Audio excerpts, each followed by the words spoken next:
Today, I want to talk to you about the importance of having a team of support on your creative journey and what exactly that means. I was talking to somebody earlier today, and he was telling me that he was joined a writing group and that the other writers kept telling him the impossible odds of his book being published and, this happening and that happening. And it was so defeating that he was having trouble mustering the oomph to keep going. And my advice to him, and my advice to anybody who is on a creative journey, is to not listen to those kinds of naysayers.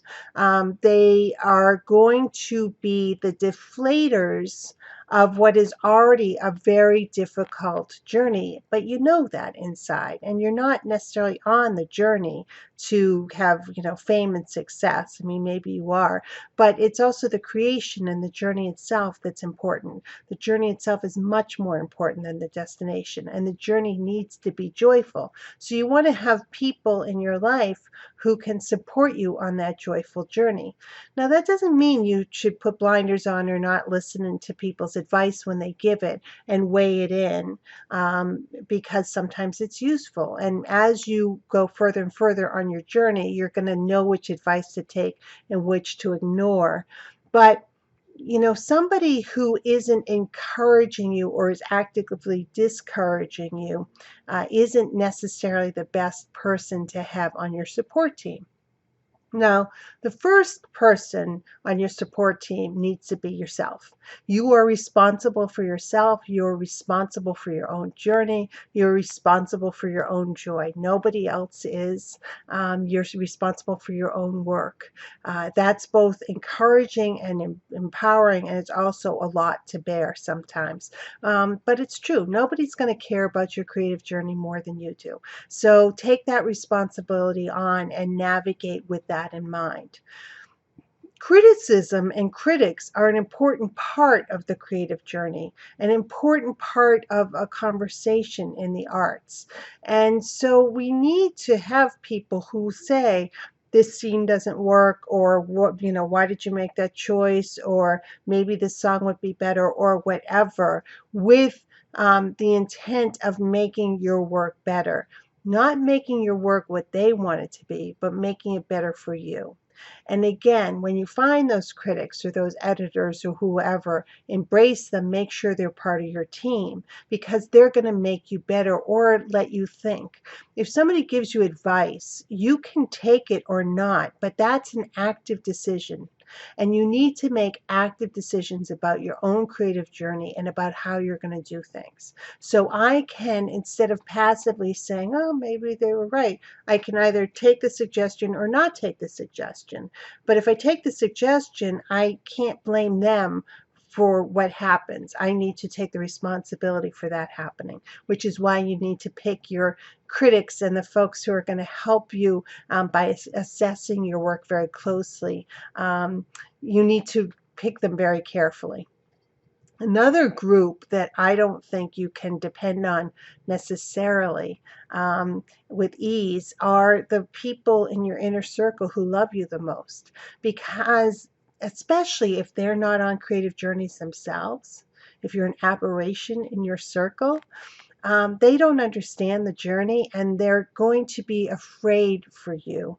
And when things get hard, and they get hard, they're going to suggest or want you to get out or to leave it, or why are you doing it?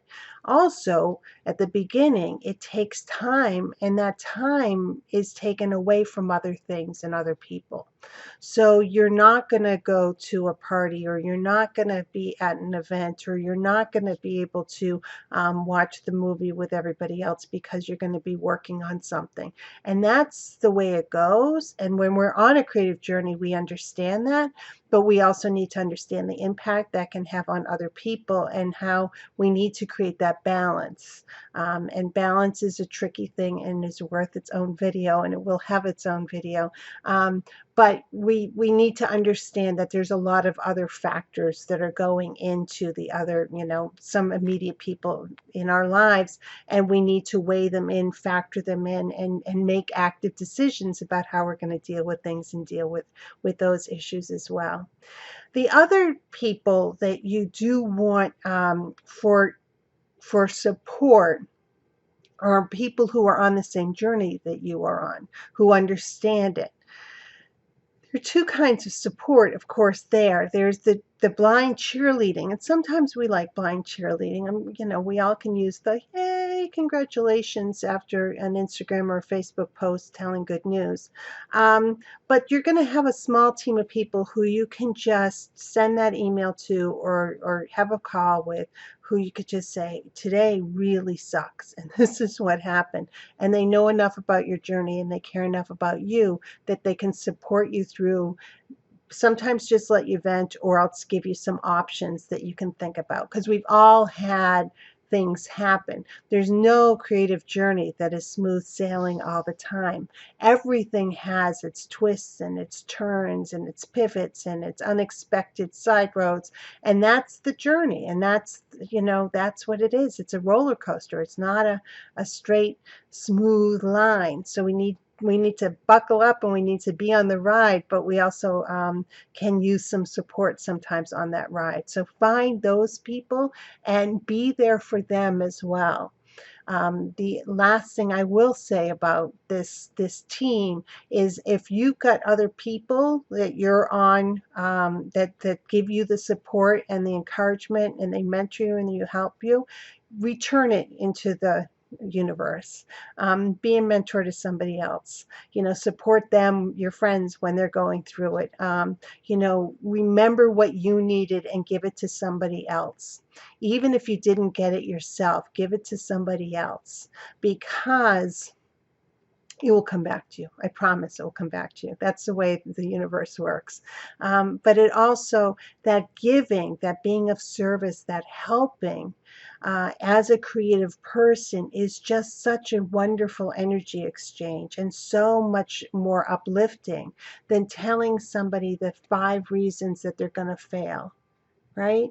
Or why the journey is going to be so hard, or why their expectations aren't realistic.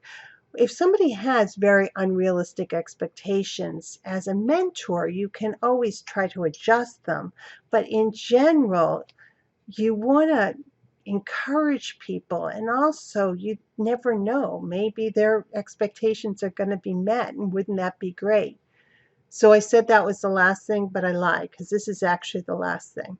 When you've got friends who are on a creative journey and you're on one yourself, and they have success, celebrate their success cheerfully, happily, and with wild abandon. Don't, oh, why not me, or when's it going to be my turn? No. Cheer for your friends when they have success. Cheer for other people. Never say to yourself, oh, I'm a better writer than this person, I'm a better actor than this person, I'm a better musician, why are they getting this work? That's not the energy that's going to help you on this journey. So treat yourself, be responsible for yourself, treat yourself well, with kindness, take breaks when you need to, build your team, find the people who can support you on the journey. Don't try to do this alone. It's too hard. There's magic to it, and we all know how wonderful it can be when it works, but it's also hard work being on a creative journey. So find your team, build your team, be there for others, celebrate for yourself, celebrate for others, and keep doing your work, because the world needs your creative energy in it.